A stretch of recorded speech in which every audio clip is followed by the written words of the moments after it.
का नाम मैं लूं, जो जिम्मेदार हैं, जिन्होंने जम्मू कश्मीर के अंदर तबाही के सिवा कुछ नहीं दिया। वो कोई फरिश्ते नहीं है, वो मलाइक नहीं है, वो कहीं के आलूला नहीं है जिनका नाम लेना आवश्यकता है। लेकिन यहाँ पर जब कौम को किसी ने तबाह किया, उनका नाम लेना जिम्मेदारी बनती है हमारी, और कौम के सामने उनको बेनकाब करना। पार्टी आई है, आप बीजेपी की बी टीम कहे या अपनी पार्टी कहे, उनमें तो मैंने सोचा there is only one political party जिसमें ये सब चीजें हैं। जो ये लोग नारा दे रहे हैं जम्मू कश्मीर बचाने का, ये लोग नारा दे रहे हैं यहाँ पर वही इलाही अमल वापस लाने का, जो बात 370 और 35 से साहब, आपके इस जर्नलिज्म को मैं सलाम करता हूँ। कहीं ऐसे जर्नलिस्ट मैंने देखे हैं, माइक पकड़े, कैमरा हाथ में लिया और जर्नलिस्ट बने। इतनी हिम्मत किसी में नहीं है कि जो दो टोक अल्फाज में बात करे।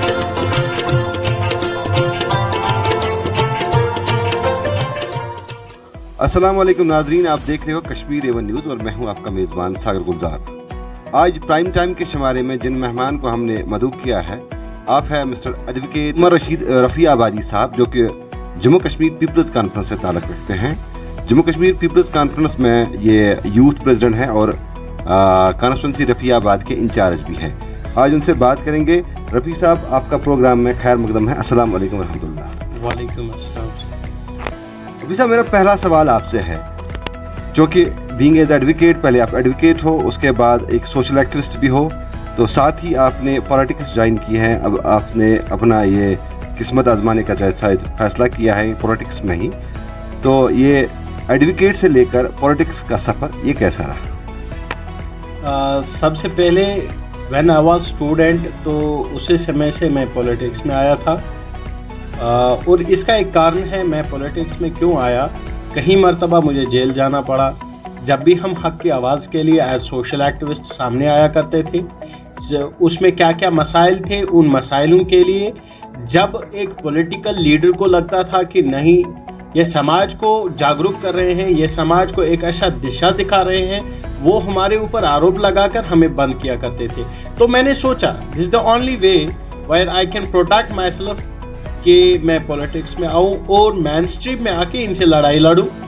और ये हुआ जनाब। जो हालिया में मैं वकील बना, चंद महीने कबल मेरी लाइसेंस आई है, तो पहले मैं पॉलिटिशियन बना, फिर वकील बना। यानी कि आप एक ही साथ में पहले पॉलिटिशियन बने, उसके बाद आपकी वकालत की डिग्री भी कंप्लीट हो गई या कंप्लीट थी, तो लाइसेंस आपकी आ गई है। मुझे सिर्फ ये आपसे पूछना है कि यहाँ पर इतनी लोकल पार्टियाँ हैं, लाइक नेशनल कॉन्फ्रेंस है, पीपल्स डेमोक्रेटिक पार्टी है, या बाकी तंजीमें हैं, तो आपने इन सब को छोड़कर पीपल्स कॉन्फ्रेंस का ही दामन क्यों थामा? ऐसी क्या वजह रही कि ओनली पीपल्स कॉन्फ्रेंस आपने चुना? देखिए, सबसे पहले बात होती है कि जब मैं सोशल एक्टिविस्ट था, मैं लोगों के सामने जब भी जाता था, उनका भी यही मानना था, आपको चाहिए कि किसी सियासी तंजीम के साथ मिलके आप एक अच्छी लड़ाई लड़ सकते हैं। तब मुझे फ़र्क करनी थी नेशनल कॉन्फ्रेंस में, पीपल्स डेमोक्रेटिक पार्टी में, या अभी अभी जो एब्रोगेशन ऑफ आर्टिकल 35A 370 के बाद जो एक नई पार्टी आई है, आप बीजेपी की बी टीम कहे या अपनी पार्टी कहे, उनमें तो मैंने सोचा there is only one political party जिसमें ये सब चीज़ें हैं जो मैं चाहता हूँ, जो आवाम को चाहिए, जो जम्मू कश्मीर के उस नौजवान को चाहिए जो वो चाहता है। वो पॉलिटिकल पार्टी अगर कोई है तो वो मुझे पीपल्स कॉन्फ्रेंस लगी। और पीपल्स कॉन्फ्रेंस के अंदर आप देखेंगे वहाँ एक ख़ानदानी राज नहीं है। पीपल्स कॉन्फ्रेंस में आप पाएंगे कि जो सियासी निज़ाम, रिवायती सियासत बाकी तंजीमें करते आए हैं, वो ऐसा बिल्कुल भी देखने को नहीं मिलेगा। और इससे अधिक जो एक बात है, being a young, being a youth of Rafiabad, being a youth of Kashmir, मैंने सोचा कि हमारे पे अगर किसी का हाथ होना चाहिए वो सजाद गनी लोन साहब फिट है। और आने वाले समय के अंदर अगर आप किसी को यंगेस्ट पॉलिटिशियन या यहाँ के सबसे यंगेस्ट चीफ मिनिस्टर पाएंगे, वो सजाद गनी लोन साहब होंगे। एडवोकेट साहब, चूँकि पिछले दिनों, पिछले महीने डीलिमिटेशन जहाँ यहाँ पर हुई थी, उस वाले से रिपोर्ट आ रही है कि कॉन्स्टिट्यूंसी में बड़ा फेरबदल हो गया है। इस हवाले से आप क्या कहेंगे और आपकी तंजीम इस हवाले से क्या कहती है? कैटेगोरिकली आप देखेंगे रिपब्लिकन भारत में सजाद गनी लोन साहब ने कहा है ये जो है लोगों के दिलो दिमाग से बाहर बात है, और जो हिंदुस्तान ने ये फैसला लिया है, डिलिमिटेशन कमीशन ने ये जो फैसला लिया है, ये लोगों के हित में फैसला नहीं है। और उन्होंने उस समय ऐसा भी कहा था, जिस बात पर हमने उन्हें कहा कि हमारे पास अगर कोई सहारा है वो केवल आपका है, आप ये छोड़कर, मैदान छोड़कर कहीं नहीं जा सकते हैं, क्योंकि लाखों लोगों का विश्वास आप पे है। वो मानते हैं कि आप एक ऐसे नेता है जो जम्मू कश्मीर को बचा सकते हैं, नहीं तो शायद सजाद साहब का एक और फैसला सामने आ जाता। डिलिमिटेशन कमीशन में जो कुछ भी हुआ, बिल्कुल कहीं ना कहीं हमें देखने को मिलेगा, कहीं ऐसी पॉलिटिकल पार्टीज थी जिनके पार्लियामेंटेंस वहाँ पर पार्लियामेंट मेंबर्स थे, उनके कंसेंट से हुआ और लोगों के खिलाफ हुआ। यहाँ के जो रिप्रेजेंटेटिव रहे हैं कहीं और पॉलिटिकल पार्टी से, उनके हक के खिलाफ हुआ। तो एडवोकेट साहब, आप मुझे बताइए, पीपल्स कॉन्फ्रेंस का लाहे अमल क्या है अगर आने वाले दिनों में इलेक्शन हो जाते हैं, यानी इलेक्शन की तैयारी हो जाती है? ये हमने भी सुना, या इंटरनेट सोर्स से भी ये खबर थी कि आफ्टर डिलिमिटेशन रिपोर्ट के बाद हतमी फैसला आ जाएगा, और शायद मरकज़ी सरकार कहीं यूपी इलेक्शन या बाकी स्टेट्स में अभी बिजी थी, इसके बाद उनका अगला निशाना जो है वो जम्मू कश्मीर है, यहाँ पर इलेक्शंस होंगे। तो क्या आपकी पार्टी इलेक्शन लड़ने के लिए तैयार है? बिल्कुल तैयार है, और इस तरीके से तैयार है कि जब पार्लियामेंट इलेक्शन, जब लोग हमें बहुत सारे तानों से नवाजा करते थे, तब भी पीपल्स कॉन्फ्रेंस वाहिद एक पॉलिटिकल पार्टी है जो सेकेंड लार्जेस्ट पॉलिटिकल पार्टी उभर के सामने आई थी। पार्लियामेंट में हमारे राजा एजाज खान साहब इलेक्शन लड़ रहे थे एज लोकसभा सीट से, और हमने 1 लाख से ऊपर वोट्स लिए थे, और वो हमारी तैयारियां थी, और हम आज भी तैयार हैं। और मैं ये बात दावे के साथ कह सकता हूं कि जम्मू कश्मीर के अंदर जितने भी असेंबली कॉन्स्टिट्यूंसीज होंगे, हम फाइट करेंगे, और हमें उम्मीद है कि इस बार जम्मू कश्मीर में इतिहास रचा जाएगा। पहली बार जम्मू कश्मीर से, नॉर्थ कश्मीर से चीफ मिनिस्टर सजाद गनी लोन साहब आएंगे। एडवोकेट साहब, आप मुझे बताइए, जब एब्रिगेशन हो गई आर्टिकल 370 की और 35A की, उससे पहले PAGD बनी थी। PAGD का तर्जमान जो था, जो तर्जमान आला था, वो सजाद साहब थे, यानी आपके पार्टी कम हाई कमांड का जो लीडर है वो PAGD के स्पोक्स पर्सन थे। तो क्या वजह रही कि इन्हें PAGD से किनारा करना पड़ा? सागिर साहब, आपके इस जर्नलिज्म को मैं सलाम करता हूं। कहीं ऐसे जर्नलिस्ट मैंने देखे हैं, माइक पकड़े, कैमरा हाथ में लिया और जर्नलिस्ट बने। इतनी हिम्मत किसी में नहीं है कि जो दो टोक अल्फाजों में बात कहे। आपको पहले मैं इसके लिए A1 न्यूज़ के तरफ से जितने भी व्यूअर्स हैं उनको सलाम कर रहा हूं कि आप इस ऐसे न्यूज़ चैनल को देख रहे हैं जहां सच की आवाज़ है, और आपको भी दिल से सलाम कर रहा हूं। और यह कहना चाहूंगा, PAGD की जो आप बात कर रहे हैं सर, तब सजाद साहब के कहीं ऐसे लीडरान थे जिन्होंने कहा था हम इनके रिवायती सियासत को देखते आए हैं, आपको ऐसा नहीं करना चाहिए। लेकिन सजाद साहब ने कहा है ये लोग नारा दे रहे हैं जम्मू कश्मीर बचाने का, ये लोग नारा दे रहे हैं यहां पर वही इलाही अमल वापस लाने का जो बात 370 और 35 से पहले हुई है। लेकिन सजाद साहब को बाद में यह समझ आया, जब यहां पर डिस्ट्रिक्ट डेवलपमेंट काउंसलर्स के इलेक्शंस हुए, वहां पर जहां PAGD के कैंडिडेट्स खड़ा किए गए और हमारे अपोजिट में NC के कैंडिडेट्स खड़ा किए गए। आप जिस कॉन्स्टिट्यूंसी से आते हैं, DDC सलमान साहब के खिलाफ, सुलेमान साहब के खिलाफ NC का दो टोक अल्फाजों में कैंडिडेट खड़ा था, हाफिज लोन साहब के खिलाफ कैंडिडेट खड़ा था, और PAGD को अगर किसी ने समर्थन दिया, PDP यहां पर 2 सीट भी नहीं जीत पाती, वो हमारे वजह से वहां पर उन्होंने कुछ सीट्स जीते। It's because of us they won some seats in the DDC elections. यानी कि आपके कहने के मुताबिक वजह ये रही, जब DDC काउंसिल के इलेक्शंस हो रहे थे तो जहाँ जहाँ पर पीपल्स कॉन्फ्रेंस के उम्मीदवार थे वहाँ NC ने प्रॉक्सी खड़े किए थे या किसी और तंजीम ने प्रॉक्सी खड़े किए थे। यही वजह रही कि आप PAGD से आपने राह फरार इख्तियार किया?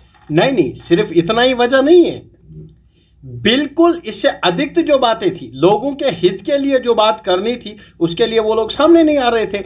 यहां पर आपको बात समझनी होगी, जब आर्टिकल 370 और 35A को खत्म किया गया। वी वर द पर्सन्स जो जेलों में बंद थे। और मैं अपनी बात करूंगा, I was the only candidate from Rafiabad जिसको यूपी के लखनऊ जेल में 6 महीने और 19 दिन बंद किया गया। इसलिए बंद किया गया, उनको पता था ये उस कायद के शागिर्द हैं जिन्होंने इस कौम के लिए शहीद होना अच्छा समझा और बिल्कुल भी इस जमीन के साथ नाइंसाफी नहीं की। We were among them. और हमने सोचा जब 370 की बात आती है तो हम जेल गए, हमने लड़ाई तब भी नहीं छोड़ी थी, हम लड़ाई आज भी नहीं छोड़ रही है। और जब सजाद साहब को पता चला जो प्रोपेगेंडा है पीएजीडी का, जो मैनिफेस्टो था पीएजीडी का, उसके खिलाफ बिल्कुल एनसी वाले, पीडीपी वाले, और उनको इससे दूर होना पड़ा। तो एडवोकेट साहब, एक और सवाल मेरा आपसे, क्योंकि अब कॉन्स्टिट्यूंसी में बहुत बड़ा फेरबदल हो गया है, कुछ ऐसे इलाके रफियाबाद कॉन्स्टिट्यूंसी से जुड़ गए हैं, क्योंकि आप इंचार्ज रफियाबाद कॉन्स्टिट्यूंसी, इसलिए मैं रफियाबाद की बात करूंगा। रफियाबाद से जुड़े बहुत सारे इलाके हैं, लाइक जंगीर के वो इलाके जो यहाँ की रीच में नहीं आते हैं। सपोज़ सगीपुरा है, जालूरा है, हरवन है, लटीशाट है, तुजर है, या जंगीर का जितना भी बेल्ट आता है उसको रफियाबाद कॉन्स्टिट्यूंसी से जोड़ा गया है। तो इसके पीछे क्या वजह रही है, और क्या ये मुमकिन है कि आने वाले इलेक्शंस में उन लोगों के लिए प्रॉब्लम नहीं होगी जो पुराने मंजे हुए खिलाड़ी हुआ करते थे, जिन्हें पूरी कॉन्स्टिट्यूंसीज़ में यूनिट खड़ा थे? यानी सारी तंजीमों को, मैं एक ही तंजीम की बात नहीं करूँगा, हर एक तंजीम के अपने अपने कमोबेश यूनिट्स खड़े होते हैं, तो कितनी मुश्किलात पेश आएगी नए इलेक्शन लड़ने में? देखिए, मेरा ये कैटेगोरिकली मानना है, जहां पर डिलिमिटेशन कमीशन ने यह कानून बनाया था, शायद ये एक और कानून अमेंड करना था। इसमें यह बात करनी थी कि जिस कॉन्स्टिट्यूंसी से कैंडिडेट लड़ेगा, जिस कॉन्स्टिट्यूंसी से वो बिलोंग करेगा, उसी कॉन्स्टिट्यूंसी से वो इलेक्शन लड़े। ये कैटेगोरिकली मेरा ये मानना है। मैं ये पार्टी के बुनियाद से नहीं कह रहा हूं, लेकिन जो मेरी ज़ाती राय है वो ये ज़ाती राय जो मेरी है वो ये है, if I belongs to the Rafiabad, मुझे लगता है यहाँ के जितने भी पीपल्स कॉन्फ्रेंस के कारकुनान हैं उनको इस बारे में सोचना चाहिए कि हमें जो रिप्रेजेंट करेगा, हमारे लिए जो लड़ाई लड़ेगा कल असेंबली के अंदर, वो हमारे ही बीच का होना चाहिए। मेरा ये कैटेगोरिकली मानना है। और मैं ये बात भी इग्नोर नहीं कर सकता हूँ, जो भी हमारे प्रीवियस लीडर्स रहे हैं, उन्होंने जितनी मेहनत की है, उनके जितने वर्करान हैं, या जिस प्रकार से उनके समर्थन में लोग निकल रहे थे, जितने उन्होंने वोट्स लिए हैं, वो भी इग्नोरेबल नहीं है। लेकिन यहाँ यह बात भी समझ लेनी चाहिए, उनको एक वो क्या कहते हैं कि बड़ा दिल करना है, और जो उनके छोटे बेटे हैं उनको सपोर्ट में आना चाहिए और उनके हक के लिए लड़ाई लड़नी चाहिए, क्योंकि अब समय आ चुका है जहां हमारे पार्टी के लीडर भी यंग हैं, और आने वाले दौर के अंदर मुझे लगता है एक यंग को भी सपोर्ट होना चाहिए। वो कौन हो, क्या है, मे बी कल आपका भाई उमर भी हो सकता है, मे बी कल और कोई भी हो सकता है, बट मेरा ये मानना है जिस कॉन्स्टिट्यूंसी से वो लोग कोई भी लड़ाई लड़ रहा है वो उसी कॉन्स्टिट्यूंसी से बिलोंग करना चाहिए। एडवोकेट साहब, चूँकि आर्टिकल 35A तो गया, रेस्टोरेशन तो अभी उसका कोई रास्ता दिखाई नहीं दे रहा है। गृह मंत्री से एक बयान आया था उस दिन कि जब कश्मीर में हालात नॉर्मलसी की तरफ दौड़ेंगे उसके बाद स्टेटहुड वापस दिया जाएगा। आपकी पार्टी यानी जम्मू कश्मीर पीपल्स कॉन्फ्रेंस का क्या स्टैंड है आर्टिकल 35A और आर्टिकल 370 पे? यहाँ पर मैं आपको कहना चाहूँगा, मैं तो डायरेक्टली नाम लेके किसी को भी टारगेट नहीं करना चाहता था, ना अभी तक मैंने लिया, लेकिन अब सवाल बनता है उनका नाम मैं लूं जो जिम्मेदार हैं, जिन्होंने जम्मू कश्मीर के अंदर तबाही के सिवा कुछ नहीं दिया। वो कोई फरिश्ते नहीं है, वो मलाइक नहीं है, वो कहीं के आलूला नहीं है जिनका नाम लेना आवश्यकता है, लेकिन यहां पर जब कौम को किसी ने तबाह किया उनका नाम लेना जिम्मेदारी बनती है हमारी, और कौम के सामने उनको बेनकाब करना हमारी जिम्मेदारी बनती है। और वो केवल और केवल पीपल्स कॉन्फ्रेंस, पापा डॉटर पार्टी और नेशनल कॉन्फ्रेंस यानी कि फारूक साहब और उमर साहब हैं। आप कहेंगे कैसे? इसमें अमेंडमेंट्स हुए, वो तो उनके कंसेंट से हुए। जब 370 और 35A को तोड़ा गया तब तो आप देखेंगे 370 और 35A को तोड़ा गया और वो लोग आराम से बैठे थे, आराम से खा पी रहे थे। पार्लियामेंट में उनके 3 मेंबरान थे, किसी एक ने रिजाइन नहीं किया, किसी एक ने जावेद कुरैशी की तरह कपड़े नहीं फाड़े। अरे यार सामने तो आ जाते। जावेद कुरैशी अगर मोदी जी के लिए अपने कपड़े फाड़ते हैं और दिखाते हैं हिंदुस्तान को मेरा दिल बड़ा है आपके लिए, क्या एनसी के वर्करान को, क्या एनसी के पार्लियामेंट में बैठे हुए लोगों को इतनी जरूरत नहीं थी कि वो इन लोगों को कहते जो कहते थे। बानीपोरा स्टेडियम के अंदर मैंने एक बयान दिया था जिस पे मेरी पार्टी मुझसे नाराज हुई थी। मैंने कहा था आज एनसी को वोट दे दो और इनको आजमा लो, इसलिए आजमा लो, इनका कहना है हमें वोट दोगे हम सदर रियासत और वजीर आजम जम्मू कश्मीर के लिए वापस लाएंगे। ये लोग पार्लियामेंट में गए, इनकी औकात नहीं थी यहाँ पर ये जो ये इसके जो थोड़ा इनकी औकात नहीं थी स्वच्छ भारत मिशन के बिले तोड़ना, और ये मोदी के आंखों में आंखें डालकर ये बोल सकते थे आपने जो ये 35A और 35A खत्म किया, 370 खत्म किया, ये नाइंसाफी है। नहीं कहा। और मैंने बानीपोरा के अंदर कहा था ये नहीं करेंगे और ये एक्सपोज हो जाएंगे, और वो इलेक्शन जीत गए। 3 के 3 सीटों से वो इलेक्शन जीत गए। हमारे खिलाफ प्रॉक्सी कैंडिडेट्स खड़ा किए गए और अकबर लोन साहब ने तब इलेक्शन जीता। कहाँ है अकबर लोन साहब? कहीं पर उन्होंने बात की है? ये आवाम को पूछने की जरूरत है अब। इसीलिए मैं कहना चाहता हूं, सजाद साहब ने तब भी कहा जो लोग आपको इस धोखे पे वोट मांग रहे हैं कि 370 और 35A को हम वापस लाएंगे, वो नहीं ला सकते हैं, नहीं लाएंगे। और जो सुप्रीम कोर्ट में मसला पेंडिंग है वहां से इंशाल्लाह हमें भी उम्मीद है और हम लेके रहेंगे इंशाल्लाह। एक और सवाल आपसे, अगर रेस्टोरेशन ऑफ स्टेटहुड नहीं होती है, क्योंकि मामला अगर हम 35A की बात करेंगे या आर्टिकल 370 की बात करेंगे तो वो ऑलरेडी सुप्रीम कोर्ट में पड़ा हुआ है, उस पर बात नहीं करेंगे, बात करेंगे स्टेटहुड के हवाले से। अगर स्टेटहुड वापस नहीं आता है इलेक्शन से पहले, क्या तब भी पीपल्स कॉन्फ्रेंस इलेक्शन लड़ेगी?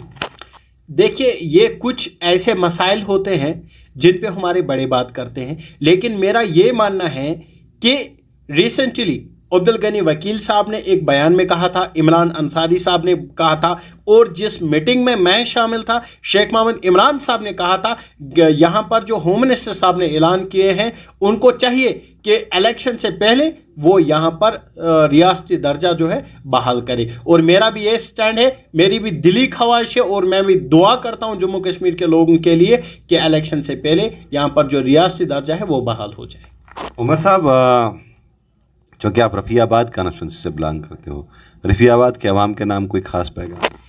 हाँ बिल्कुल है। रफ़ियाबाद के अवाम के नाम में ये कहना चाहूँगा, पहले जो रफ़ियाबाद के लोग शायद इस बात की तरफ ज़्यादा तवज्जो नहीं देते हैं। रिसेंटली जब डिलिमिटेशन के अंदर पूरे रफ़ियाबाद को रहमा रफ़ियाबाद कहा गया, वो लोगों के मर्जी के खिलाफ था और लोग अंदर घरों में चुप रहे। इस बार हमें सोचना चाहिए। और दूसरी बात है, जो रफ़ियाबाद के लोग मेजॉरिटी में वोटिंग के लिए नहीं निकलते हैं वो नुकसानदा साबित हो जाता है, और कल जाके आप ही मीडिया वाले हमें पकड़ते हैं क्या जनाब वो 30 साल गलत था और 30 साल लोगों को उन्होंने चुना। ये भी गलत फहमियाँ हैं। लोग अगर मेजॉरिटी के साथ वोटिंग के लिए निकलेंगे तो ये जो चुने गिने लोग बैठे हैं कुर्सियों पर, ये जो काराकुलियाँ आज पहनने सीख गए हैं आवाम के पैसों से, इनको अपनी औकात पता चलती और ये आने वाले दौर के अंदर घर घर जाकर दर दर जाकर लोगों से माफ़ी मांगते। और जब लोग किसी नए उस कैंडिडेट को खड़ा करे जिसकी आवश्यकता है रफ़ियाबाद को, रफ़ियाबाद भी एक इनकलाबी शहर कहलाएगा। जैसे कहीं बार, मैं पार्टी का नाम नहीं लूँगा, कहीं ऐसे पार्टियाँ हैं पूरे हिंदुस्तान के अंदर जिन्होंने चंद 10 सालों के अंदर अपना नाम जो है बुलंद किया, क्योंकि वहाँ पर लोगों की जो मैच्योरिटी थी, लोगों की जो काबिलियत थी वो सामने आई और लोग मेजॉरिटी के साथ सामने आए। इससे अधिक मैं एक बात करना चाहूँगा, पीडीपी ने एक दौर किया, पीडीपी ने आपको कौन से धोखे नहीं दिए। आपको यह भी बताया गया कहीं हम पाकिस्तान से राह निकालेंगे, आपको यह भी बताया गया हम जो यहाँ पर है रायशुमारी करेंगे, आपको यह भी बताया गया आप तैयार रहे लड़ने के लिए। वो सब धोखे कहाँ थे जब महबूबा जी 2016 के अंदर चीफ मिनिस्टर साहिबा थी, राजनाथ साहब के साथ बैठी हुई एक चेयर पर वो कह रही थी क्या ये हमारे बच्चे टाफी लाने गए थे, वो टाफियाँ आज इनको याद दिलानी है। एनसी के वो दौर याद दिलानी है जब आपके और मेरी मां को घसीट के बाहर निकाला जाता था और उसकी पिटाई हो रही थी। वो याद आज जम्मू कश्मीर को करना है, वो याद आज रफियाबाद को करना है, और रफियाबाद को यह भी याद करना है जो पिछले 30 सालों से हमारी रहबरी नहीं कर सका वो आज कैसे करेगा। रफियाबाद को यह भी याद करना है जो कल बाप था और वो कन्विक्ट कहीं पे हो गया, और जो कल बाप था 30 साल राज किया, आज उसका बेटा आया, कल उसका पोता आएगा। वो उस दौर से बाहर आने के लिए हमें यह कहना है, मेरी अपील है नौजवानों से, निकलो बाहर मकानों से, जंग लड़ो बेईमानों से। उमर साहब, आपने कश्मीर एवन न्यूज़ को अपना कीमती समय दे दिया, आपका बहुत बहुत शुक्रिया। तो सामीन, ये है एडवोकेट उमर रशीद जो कि रफियाबाद से ताल्लुक़ रखते हैं और पीपल्स कॉन्फ्रेंस के सीनियर रहनुमा हैं।